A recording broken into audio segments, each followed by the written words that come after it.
Retrouvez Work in Progress au cœur de Smart Job en partenariat avec Welcome to the Jungle.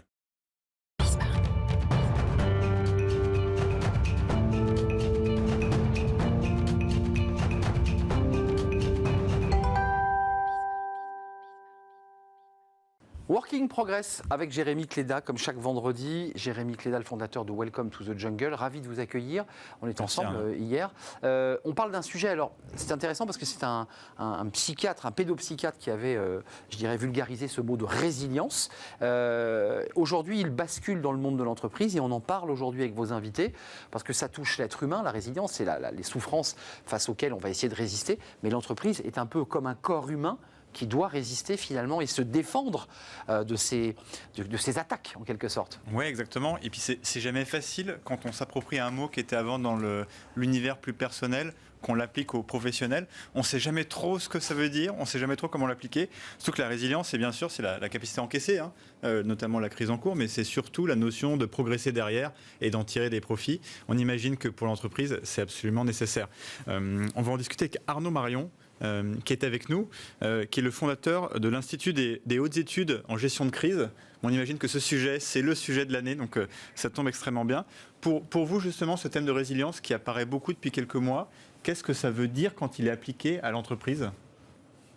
Bonjour Jérémy, bonjour Arnaud. Oui, effectivement, je pense que c'est au-delà des concepts à la mode, c'est aujourd'hui une préoccupation parce que on a bien vu dans cette crise qu'il y avait des entités, des organisations, des entreprises qui résistaient mieux. Et finalement, on a vu que les entreprises qui s'en sortaient le mieux, c'était celles qui avaient finalement l'organisation la plus agile, la plus adaptée et la plus résiliente. Donc il y a un lien entre l'organisation de l'entreprise, c'est-à-dire où la résilience est au cœur de l'organisation, et la résilience de l'entreprise. Donc du coup, cette résistance au choc, cette capacité à résister, à amortir, en fait, elle doit finalement laisser place à le concept que Nassim Nicolas Taleb expliquait dans son livre Antifragile, c'est l'antifragilité, c'est-à-dire comment je donne une réponse convexe à un choc, comment je m'améliore avec un choc. Et effectivement, finalement, les entreprises qui s'en sortent le mieux, ce sont celles qui ont mis la réflexion au cœur de l'organisation. On est dans un monde d'action aujourd'hui. On est dans un monde d'immédiateté. Vous n'avez pas répondu à un email, on vous envoie un SMS pour vous dire « Tiens, tu n'as pas reçu mon email parce que tu ne m'as pas répondu ». Et donc, souvent, et moi je lutte avec mes collaborateurs pour qu'ils ne se lancent pas dans l'action sans avoir réfléchi avant.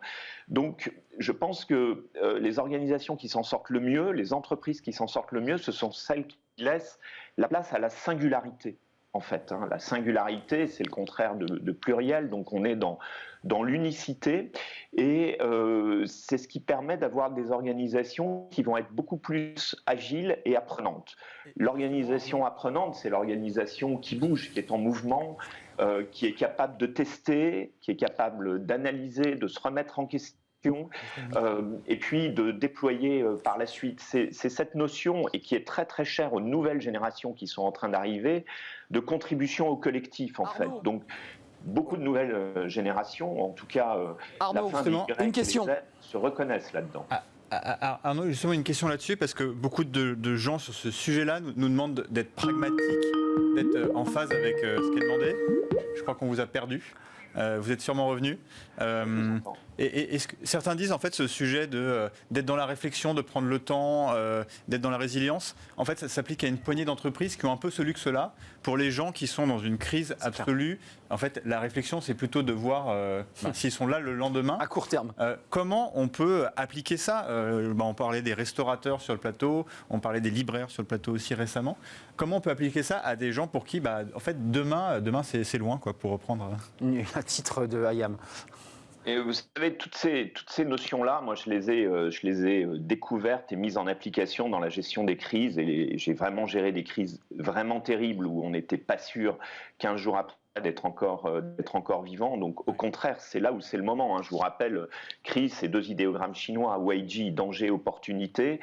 Et plus que jamais dans ces moments-là, on s'aperçoit que intellectuellement les gens sont capables de se mobiliser justement parce qu'ils connaissent le risque. Le risque, c'est un risque létal, et ils savent qu'ils vont devoir se battre, et la réflexion avant l'action, elle existe dans ces moments-là. On a un espace-temps qui est réduit, on est dans des notions de vitesse et de tempo, bien évidemment, mais la réflexion sur finalement ce qu'est l'entreprise, qu'est-ce qu'elle est, ce qu'elle fait, et comment elle peut s'améliorer, elle vient à l'ordre du jour, parce que quand une entreprise est en crise, j'oublie la crise du Covid, on va en reparler, mais quand une entreprise est en crise, c'est jamais par hasard.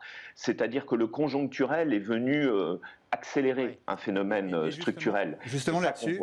Là-dessus, vous dites justement il faut prendre un temps de réflexion et puis pouvoir s'adapter. Vous avez écrit un livre qui s'appelle « Partout où je passe, les mêmes erreurs ». Est-ce que justement on n'est quand même pas régulièrement dans un cas où les entreprises, on pense qu'elles ont appris des erreurs passées, ou en tout cas elles ont tiré des enseignements, mais finalement rien ne change beaucoup, c'est ce qu'on ressent dans votre livre. On le voit d'ailleurs entre les deux confinements. Premier confinement, beaucoup de télétravail, on avait l'impression que ce truc était passé dans les mœurs. Second confinement, on en revient parfois un peu aux origines. Comment on peut faire aussi pour combattre un peu ce fléau que les choses ne changent pas beaucoup ? Mais je crois que, si vous voulez, c'est la responsabilité des chefs d'entreprise d'instituer un collectif qui marche. Moi, j'ai toujours dit, et c'est au cœur de mon livre, il n'y a pas de changement sans acteur du changement, il n'y a pas de transformation sans acteur de la transformation. Et pour sortir d'une crise, il faut que vous ayez des acteurs. On ne peut pas être seul, et on a besoin de tout le monde, on a besoin de toute l'organisation. Et ces erreurs qui sont communément commises, si vous voulez, c'est toujours de considérer que c'est de la faute des autres et que c'est toujours conjoncturel. En fait, c'est pas ça dans les crises. Alors là, bien évidemment, on a une crise absolument incroyable. Tout le monde a repris ses bonnes habitudes. Mais moi, je prendrais un autre exemple. Tout d'un coup, on s'inquiète. À la fin du deuxième confinement, avec un faux débat sur Amazon, qu'il faut numériser les PME. Pourquoi on ne l'a pas fait dès le mois d'avril? Parce que c'était vraiment le moment de le faire, et entre les deux confinements, puisque ce deuxième confinement était prévu, finalement, puisque tout le monde le redoutait, mais donc le prévoyait, on aurait pu accélérer les choses. Donc on voit que c'est effectivement toujours difficile de se remettre en question. Moi, ce que je sais, c'est que quand on arrive à mobiliser des équipes par rapport à un risque létal sur une entreprise, on a une énergie qui est hors du commun. On a des salariés qui vraiment font avancer les choses, mais il faut de l'écoute dans une entreprise. Moi, je dis toujours, il faut écouter tout le monde et ne croire personne, parce que chacun a un prisme de la vérité. Arnaud, juste avant de nous quitter, ça tient quoi? Ça tient sur le charisme. Vous parlez d'un risque létal. C'est d'abord le charisme du dirigeant, sa capacité à être résilient qui entraîne, ou est-ce que c'est la conjoncture qui, de fait, vous oblige à ne pas avoir le choix? C'est un peu... Non, mais le leadership est une évidence quand il s'agit de sortir de la crise, et personne ne va vouloir un management impersonnel, et on n'a pas le temps pour le management consensuel. Un dirigeant, il est reconnu à sa capacité de diriger et à sa capacité de prendre des décisions.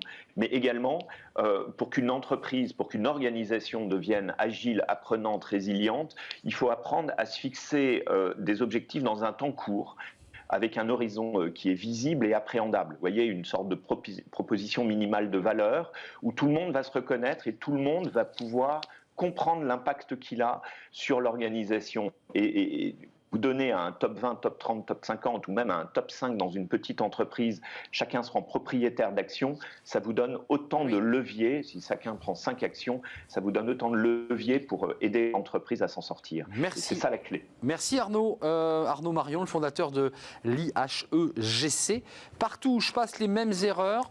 C'est votre dernier livre, Les conseils d'un serial redresseur. C'est sorti chez Erol. Merci d'avoir été avec nous. Merci à vous. Merci Arnaud, à très très bientôt. La suite de nos programmes, toujours avec Jérémy Cléda, Travailler demain. On reste dans la même idée, avec même une entreprise, on va la découvrir dans un instant, qui a utilisé le mot résilience pour construire le titre, la marque. On en parle tout de suite.